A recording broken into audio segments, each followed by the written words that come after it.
Hello, नमस्कार दोस्तों। आज हम बात करेंगे इंडियन ऑयल कॉर्पोरेशन के बारे में, आईओसी के बारे में और जानेंगे इसके इम्पोर्टेंट सपोर्ट लेवल। क्योंकि कल के दिन में स्टॉक में गिरावट रह सकती है, उसी के लिए हम आज बात करेंगे। साथ ही ये वीडियो आपकी एजुकेशन के लिए है और किसी भी वीडियो में किसी भी तरह की बाइंग और सेलिंग की मैं आपको एडवाइस नहीं कर रहा हूँ। सबसे पहले हम देख लेते हैं स्टॉक में ट्रेंड कौन सा चल रहा है और उसके बाद देखेंगे इसके सपोर्ट, रेजिस्टेंस लेवल यानी टारगेट और स्टॉप लॉस के बारे में। तो यहाँ पर देखिएगा स्टॉक ने जो सपोर्ट बनाया, लो यहाँ पर बनाया, फिर स्टॉक ने यहाँ पर लो बनाया, फिर स्टॉक ने यहाँ पर लो बनाया, फिर स्टॉक ने यहाँ लो बनाया। इस तरह से लास्ट में लो इसने यहाँ पर बनाया और ये था 71 का। फिर स्टॉक ने ऊपर लो बनाया, फिर स्टॉक ने ऊपर लो बनाया और इस तरह से इसने यहाँ पर हाई बनाया। तो ये आपका लास्ट का लो था, यहाँ तक स्टॉक डाउन ट्रेंड में रहा। फिर स्टॉक ने इस लो को नहीं तोड़ा, फिर स्टॉक ने यहाँ पर लो बनाया इस लो के ऊपर। तो यहाँ तक स्टॉक जो है डाउन ट्रेंड में रहा और ऊपर से स्टॉक डाउन ट्रेंड में चल रहा था, आपको चार्ट दिख रहा होगा। साथ ही स्टॉक ने इस लो को बनने के बाद स्टॉक ने ऊपर लो बनाया, फिर और ऊपर लो बनाया, फिर और ऊपर लो बनाया। तो इस तरह से स्टॉक अप ट्रेंड में आना स्टार्ट किया, यहाँ से कंफर्मेशन हुआ और यहाँ पर जो हाई बना था, इसी के हाई के पास में इसने फिर से हाई बनाया। तो अब स्टॉक अपने पिछले हाई के पास में है और इसने इन्वर्टेड हैमर कैंडल बनाई है और ये इन्वर्टेड हैमर कैंडल हमें स्टॉक में गिरावट की तरफ नज़र आ रही है। क्यों? क्योंकि स्टॉक में जब भी ये कैंडल बनती हैं और लो टूटता है तो गिरावट ज़रूर आती है। अगर निफ्टी भी हल्की सी डाउन रहती है और इसमें स्टॉक में जो है सेल ऑर्डर, साथ ही बहुत ज़्यादा वॉल्यूम रहता है तो गिरावट आ सकती है। तो इस कैंडल का लो जैसे ही टूटता है तो उस केस में आपको ध्यान रखना है कि कौन सा लेवल मैं आपको बताने वाला हूँ।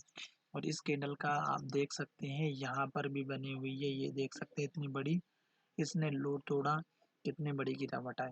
और इस लो के पास में जो पिछला लो बना था हाई बनने के बाद में, इसने यहाँ पर सपोर्ट लिया था। तो हमें भी वही लेवल देखना है पास का।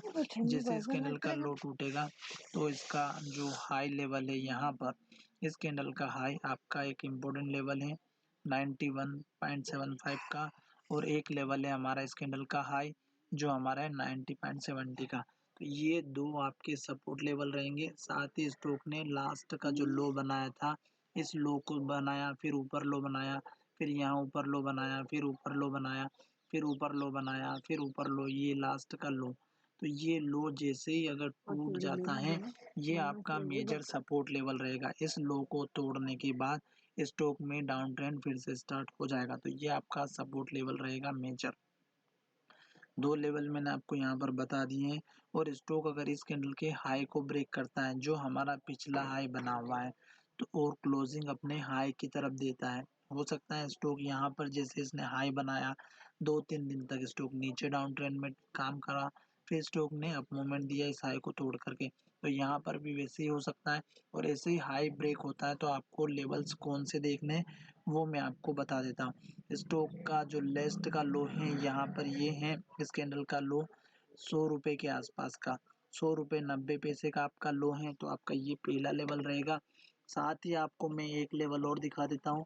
इस कैंडल का लो ये है हमारा 105 रुपये का, तो ये आपका दूसरा टारगेट रहेगा। बात करें स्टॉक में ट्रेंड की, तो स्टॉक अपने हाई के पास में चल रहा है तो हाई ज़रूर ब्रेक होगा, क्योंकि ये तीसरी बार है और जब भी हाई ब्रेक होगा बहुत बड़ी-बड़ी ग्रीन कैंडल बनना स्टार्ट हो जाएगी। अगर ये लेवल कल के दिन में ब्रेक होना चाहता तो यहाँ पर क्लोजिंग अपने हाई के पास में दे देता, पर इसने ऐसा नहीं किया, लो की तरफ इसने क्लोजिंग दी। तो 1-2 दिन और स्टॉक यहाँ पर ट्रेड कर सकता है जो सपोर्ट लेवल बताएं वहाँ पर, और उसके बाद स्टॉक अगर फिर भी नीचे जाएगा तो मैं आपको टाइम पर अपडेट कर दूंगा। इस कैंडल के लो के पास अपना दूसरा लेवल रख सकते हैं और ये लेवल मुझे जो दिख रहा है ये है हमारा 84 का। तो ये आपका नीचे का सपोर्ट लेवल हो जाएगा। स्टॉक जैसे-जैसे ऊपर के लेवल्स प्रोवाइड आता जाएगा, स्टॉक में ऊपर के लेवल आना स्टार्ट हो जाएँगे। फिर इस कैंडल का लो, फिर इस कैंडल का लो और फिर इस कैंडल का लो, जो कि सबसे इम्पोर्टेंट रहेगा और ये है हमारा 116 के आसपास का। चलिए वीडियो का यहीं विराम करते हैं। धन्यवाद दोस्तों, मिलेंगे नए वीडियो में।